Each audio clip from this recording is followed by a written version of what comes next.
coming, and thank you for supporting our cause.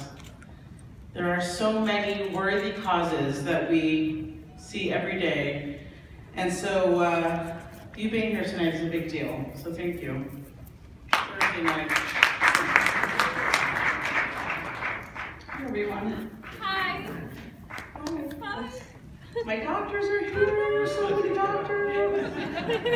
My rabbi is here, hi rabbi. Rabbi.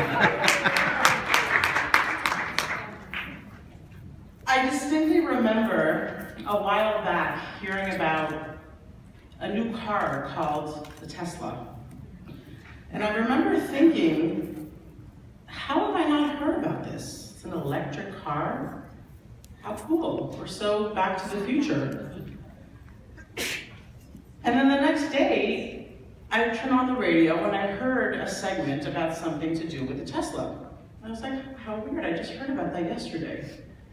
And then I went to work the following week and my boss was excited about picking up his Tesla that he was picking up that weekend.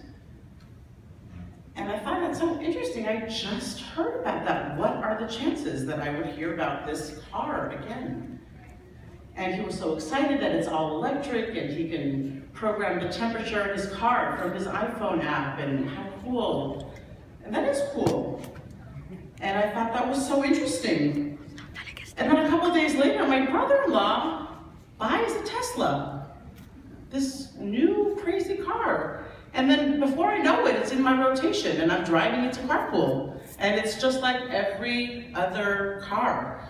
And now there's not a day goes by that I don't see 5 Teslas on the road.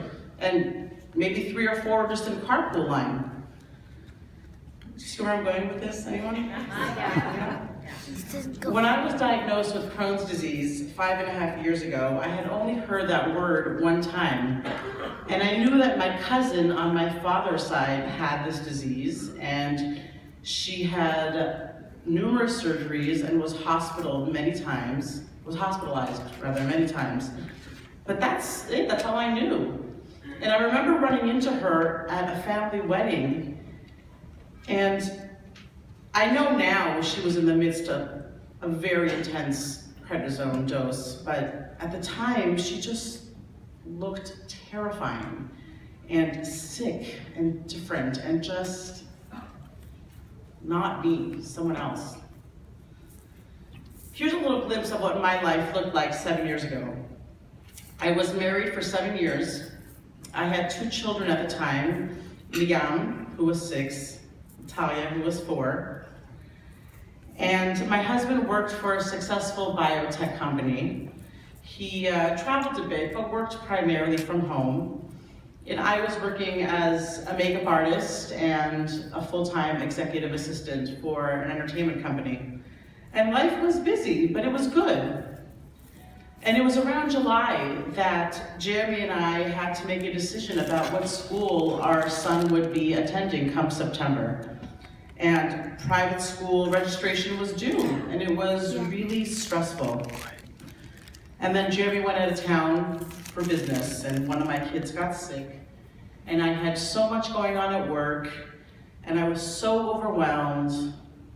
And it happens all the time to all of us.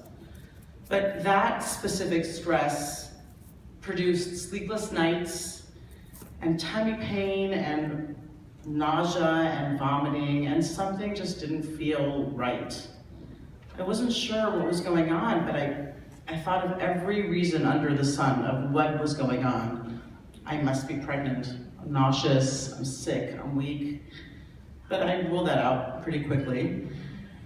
I thought maybe stomach bug, but for 3 weeks, stomach bug? Maybe something I ate? Couldn't be serious. I went through a lot of tests. The first test came back showing bleeding ulcers. See, I knew it. It was just the stress. It was bleeding ulcers. I was stressed out and I was gonna be fine. Over the next 3 weeks, I would undergo every GI procedure and test under the sun. One more invasive and more uncomfortable than the next, and one showing worse results than the previous. And all I could think about was, I just want my mom, and I don't want to do this. I want to go home. I don't want to drink this gross white liquid, and I don't want to do these tests, and I don't want to. Spoiler alert, I had Crohn's disease. I'm sorry, what? What is Crohn's disease? And what do you mean disease? Like, forever? Because everything you're saying sounds gross, and I don't have that. And also, ew, I don't have Crohn's disease, ew. It sounds really gross, and nothing about that is what my life is. And I work in the entertainment industry and in the beauty industry, and this is the most unsexy thing you've said ever. But okay, I have Crohn's, but so now what? Can you just call in some meds? What do I do? Like, what's next? Because I don't really feel that sick, and are you sure I have Crohn's disease? Because I feel fine. Are you sure? I didn't let my life stop me though. We had a family trip planned to Hawaii, and I had all my siblings and all their kids, and everybody was going, and I was going, and it was amazing. And I was drinking wine, and I was swimming in the ocean, and I was making plans for our next baby. And I didn't feel sick, I really didn't, I swear, and I looked amazing. You would never have known that I was sick. I must be okay, I look okay. But then I came home, and suddenly everywhere I turned, I heard about somebody with Crohn's or colitis. It was my friend's father, and my kid's teacher, and my manicurist sister, and this one's mom, and that one's son, and you get the point. There were 1 million people suffering from this invisible disease, and I was just going on with my regular life, having never even heard of this. How have I never heard of the Tesla? I was soon crippled with pain and anxiety. I felt like somebody was twisting my insides, and I was being tortured. During the first of my many hospitalizations, in the midst of a morphine stupor, in walked a woman named Marcy Reese. I remember being very confused as to why she was here, and who called her, and how did she know me, and who was paying her, and what was her job? But I soon learned who she was. She was the person who talked me off the ledge that very first day, and she's the person who continues to talk me off the ledge today. She very quickly became my lifeline to all things IBD. She directed me to the best doctors and taught me how to be my own advocate.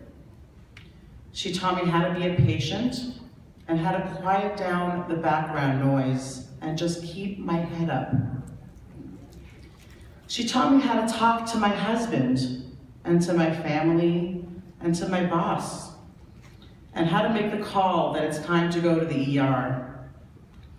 She sat down with my family and she patiently explained the plan. She told them what to do and how to do it and what to expect. Marcy gave us the roadmap. By the time I finally made my way to La Jolla to meet the doctor that would single-handedly put me in remission, my intestines were so inflamed they couldn't even fit a pediatric scope in to see what was fully going on. I remember where I was sitting that day that Dr. Sanborn sat us down and explained the plan and asked if I had any questions. My only response that day was, okay, but when can I get pregnant again?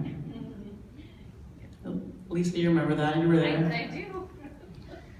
He smiled and quietly said, "You're a very sick young woman.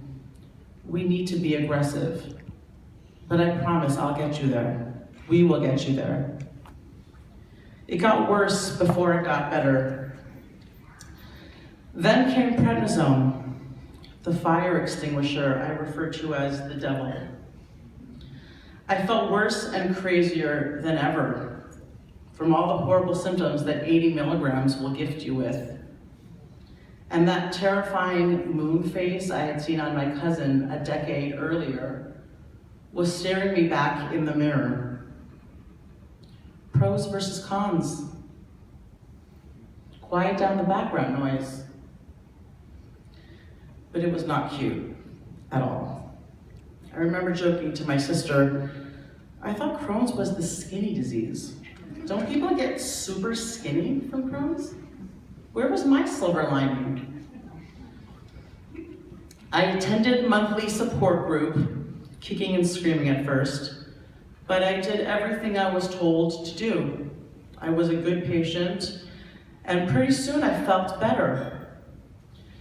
The meds were working, and I was at group with people who understood me. And I didn't feel like I was the patient, and that everyone must be tired about hearing about my illness. Because I wasn't tired about hearing about their illness. Right now, thank God, I'm in remission. I had another baby 2 years ago. And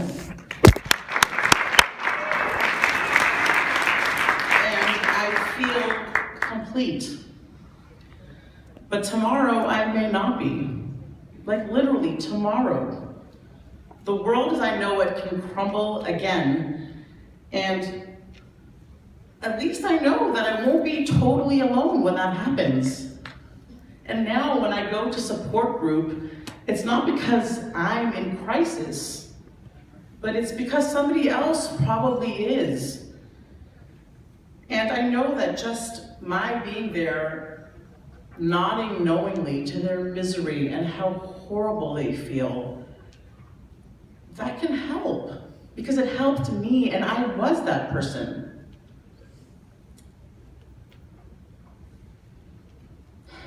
Psychosocial care is a very real thing. It's a necessary thing. I really don't know how we ever did without it in all illnesses across the board. But you probably are wondering, what is psychosocial care? We talk so much about this thing that saves people. But how can that help somebody with a very real medical diagnosis who has real inflammation? But psychosocial care is not so complicated. It's listening, it's understanding, it's advising and explaining, and it's caring, and it's encouraging. People are suffering in silence, and they're embarrassed, and they feel alone, and they are tired. But why?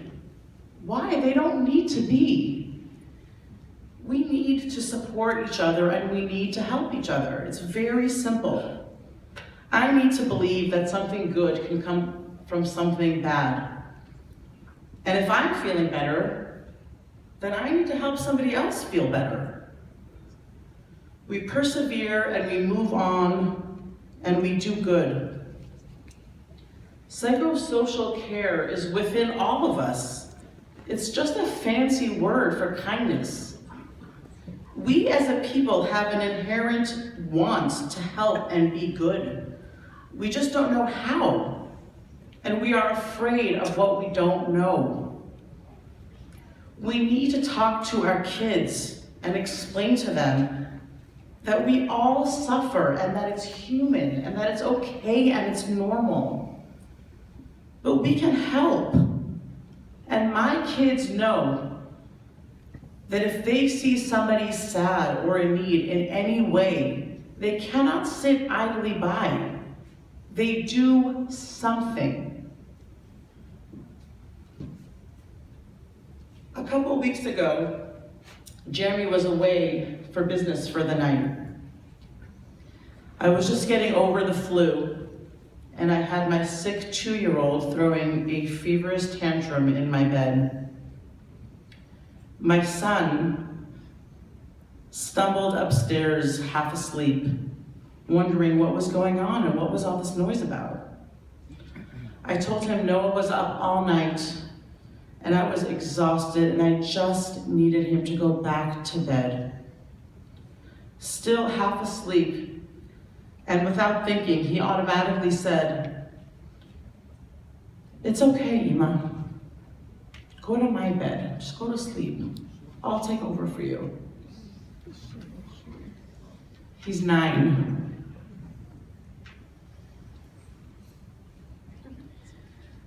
I felt really, really initially embarrassed by the notion of being honored at a dinner for having a disease. I literally avoided eye contact with Marcy and the rest of the board for the first few months after having been asked, because I was sure that they would realize that they made a huge mistake. What do I know? What do I know? What can I possibly say that will inspire others at this evening of inspiration?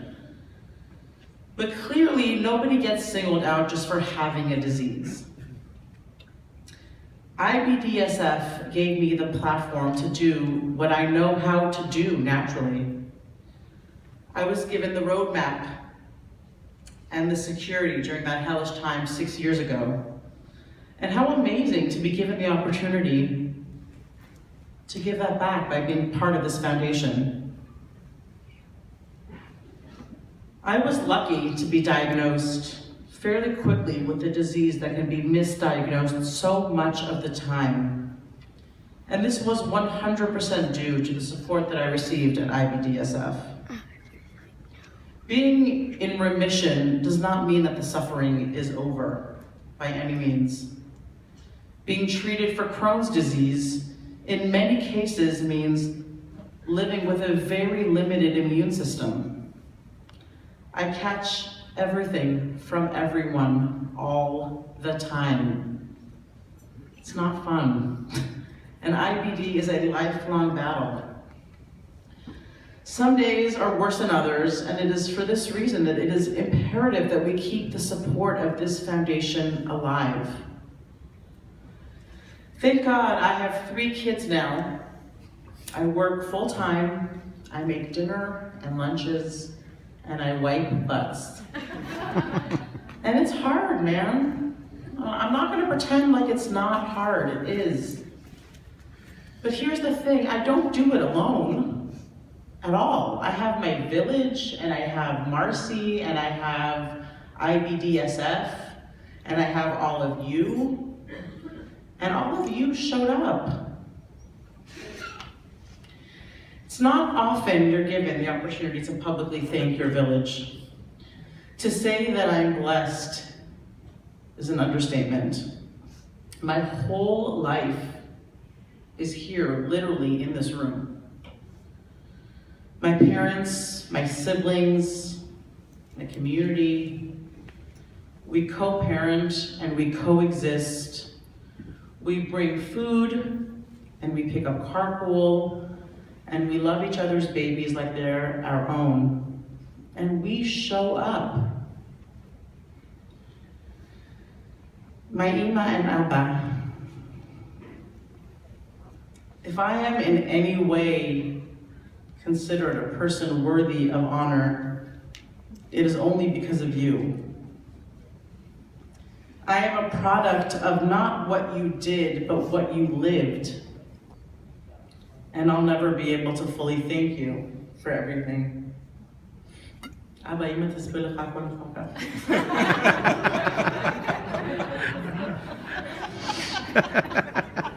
My twin sister, Rob, we joke that we share a brain and that we are one person, but let's be honest, she carries us. Completely. We share all the things in life, and now we get to share Crohn's disease. You're welcome. Obviously. Because if I have it, she has it. And I know I'm never really alone. Not for 1 second. And that is how I made it here. If I'm honored, then you're honored. Because we're the same. and my babies, my life's work. Liami and Talia and Noah, who's hopefully sleeping. I'm so proud. You guys are so awesome. And I know that you're stronger, more compassionate people because of all of this. And I just want you to know that when I was given the choice between victim or leader, I chose leader. And I know that you will too. I can already see it every day.